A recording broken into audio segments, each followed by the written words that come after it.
Hello and welcome back to episode 4. Things have gone better. I was not paying attention and I accidentally tilde-mined. Sorry, I'm laughing at myself pretty hard right now. I accidentally tilde-mined the stone bricks that were holding the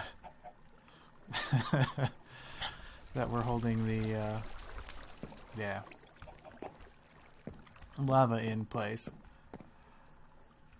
Well, I think it's a good time to redesign and remake, and by the way, enclosing this really does make a world of difference. I'm probably going to need a little bit more lava now. I was able to save 4 buckets worth, and then I destroyed the 5th one. But I think it's time to improve this now that we have a little bit more in the way of resources. Anyway, I'm gonna get to that. And welcome. I'm not sure I told you the right episode. I think this is actually episode 5. Anyway, thanks guys. I'll be right back. Okay guys, I'm back and I have had no end of trouble from Bandicam. It keeps changing my settings. Particularly it keeps, I don't know. You may have noticed in episode 2, for sure, I haven't tested episode 3 or 4 yet. This is episode 5, by the way, as I believe I mentioned. But in episode 2, like, it just stopped recording. It just cut me off mid-sentence But whenever it does that, it's still... So when it's recording, it shows my frames per second to me in the upper left-hand side of the screen. And they appear in red when I'm recording and green when I'm not. But when this happens, when it cuts me off, it still looks like it's recording. It's still in red. So, I don't know. Bandicam, what's up? But really... I don't know. I've been looking at OBS. I might try recording with that. Who knows? I have improved. Here, I'll give you a quick demo. I have improved this cobblestone setup generator. Pretty good. I have to have it so that there are 16 blocks of cobblestone on this side. 1 here, and then 16 on that side. All it requires is one to count as touching. It requires 1 kitty corner. That's as far away as you can get with it still breaking everything. So let's just do a little example here. You can see my tool health just die. It was 4 hits for that tool. 2, 3, 4, and I got like almost 4 stacks of gravel. Then coming in here and sifting the gravel happens pretty fast too. So I've been able to get quite a bit in the way of resources just because of how fast that is. I wish redstone wasn't as hard to get. Wish I could get it a little bit faster. But at this point that's kind of nitpicking. I probably should automate a way to get dust, and therefore an easier way to get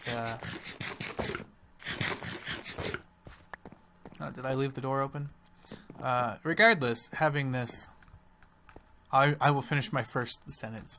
I should probably automate a way to get dust so that I can get redstone easier. Moving on. Having this enclosed does help a ton with resources not flying out everywhere. Down here I have some stuff going on and I will explain it. I am using extra utilities. Here, let me hop over there. Extra utilities as a cobblestone generator. You just put a transfer item node in here, add a mining upgrade. I also added a speed upgrade.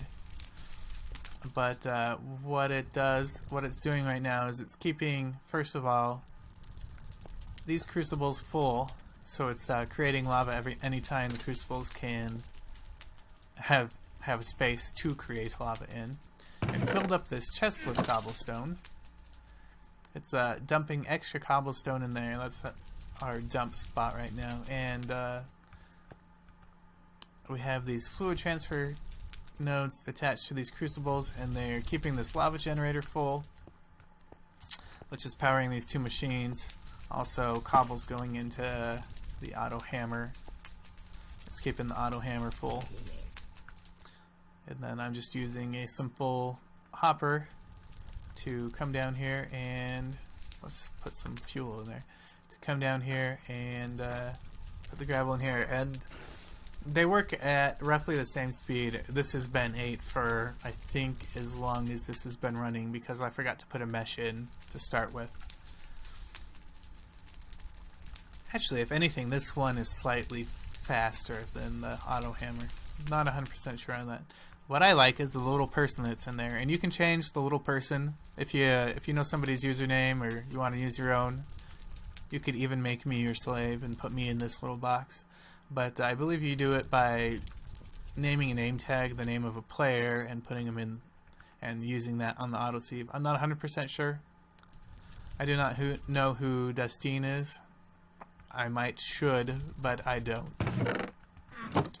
And last but not least, Extra Utilities now has its own little power system thing, and it's called grid power, and each one of these solar panels produces one, and then at nighttime each one of these lunar panels produce one. And you can see that this has 2 things in it, and it's currently power drain. It's 2, and it's 2 of the 3 that's currently power draining. I believe these ones don't need it as much as, yeah, see, no power drain shows up on the liquid transfer, which I don't understand, but on all of the item ones that have these upgrades, yeah. But anyway, automation is something I've been trying to get into. So auto crafting obviously is something I want. Now, in previous version of extra utilities, you could place a 9x9 set of chests and trap chests, place a crafting table in the middle of the 9x9 grid, and on the outface, as long as you have the world interaction upgrade in the transfer node, it would pull out items here and craft them as if this were the top left, this were the top middle, and so on. So I have 1 stack of cobblestone in each of these chests. Slap this on and I could never get it to work, which is sad. I did put 2 compressed blocks in here, but they're only here because I threw them in here to see if that would, you know, prime the pump, get things kick-started, and it did not. This has been a never-ending source of materials. I have gotten some punji sticks from a few loot bags, and I just place them down in here. I probably will never cover up these 2 with them, but I might do another 3 blocks worth in here. But this is, as with any passive way to get resources, this is pretty good. I mean, I have this full chest of junk, and I'm starting on a 2nd chest of junk, just from those mobs in the time that I've played. But to solve the auto crafting, I can speak. I speak real good. Solve that, I have here the Engineer's Workshop, formerly Steve's Workshop. Well, formerly like Evie's Workshop, formerly Steve's Workshop, to be more specific. But I do have the extra cobblestone just getting dumped in here, and it slowly but surely crafts stuff. Now, the I don't know if it's just my computer, but the progress bar is broken, So you see if I exit and enter this screen, you can see that go up, but the progress bar just stays still. But you can tell that it's doing stuff because these resources will go down. But I just have it filling this chest with compressed cobblestone for now. Once this chest is full, I probably, I don't know, won't do a whole lot with it. Thing about this is, even with the compressed hammer, hitting one of these is only getting me 9 gravel. Whereas if I get my stone and I'm hitting these, I'm getting like 30 something gravel almost every time. So for me, it's still a lot faster to use this instead of using compressed cobblestone.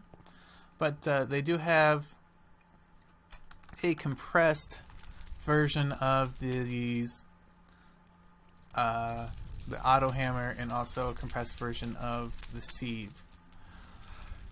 So that's something I may use this cobblestone for, or maybe I'm just creating this cobblestone to see if I can. This does use up a bit of coal, and here, let's take a look at ENG. I can spell. Let's take a look at some of the stuff. So you can create a solar power upgrade, which will just increase the power here from the power of the sun. Obviously, you want strong day cycles if you're doing that, and I haven't really cared whether or not it's day or night a whole lot. I can actually hear those skeletons down there. Or spiders. I swear there was a skeleton. Maybe it was someone outside. Who knows? So yeah, we can use the solar panel upgrade. You can stack 4 of them, which I think gives you energy at a pretty good clip. Otherwise, pretty much coal is your only option. They do have this RF acceptor upgrade, which supposedly allows you to pipe in RF power to use as your power, but it requires this charger upgrade, which there is no recipe for, or the recipe is disabled. So, yeah. So, cannot be used. Anyway, guys, if you know what I'm doing wrong with extra utils, please tell me. Otherwise, I'm probably just going to stick with this as an auto crafter. The great thing about this is I can have multiple inputs. So this side I can be inputting stuff for, say, this recipe, and on this side I could be, you know, whatever. So that's one great thing about that. You can use this as a normal crafting table too, without having to whatever use that. But if you do want more information about Engineer's Workshop, I could probably provide it, or there are a few, look up Steve's Workshop on YouTube. There are a few tutorials, mod spotlights. The creator of the mod made a pretty excellent one that describes everything that this block can do. It's pretty much a one block mod with a few upgrades now. But I think that's going to be it for this episode. I am consciously trying to keep my episodes down a little bit shorter. Just, you know. But, yeah. I think I mentioned I want to expand that so that I have 4 buildings, 1 for each type of sieve. And then I also want to expand this outward and move, you know, more of my items down here, so I have one consolidated crafting area, so I'm not running back and forth getting, oh, I need more wood from up here, or more cooked stone, and now I have to come down here to get iron and gold, and back up here because, dang it, that's where I put my redstone and lapis. Yeah. The story of my life is inventory management and how bad I am at it. Anyway, guys, thanks for watching, and as always, have a good day. Great day, great day.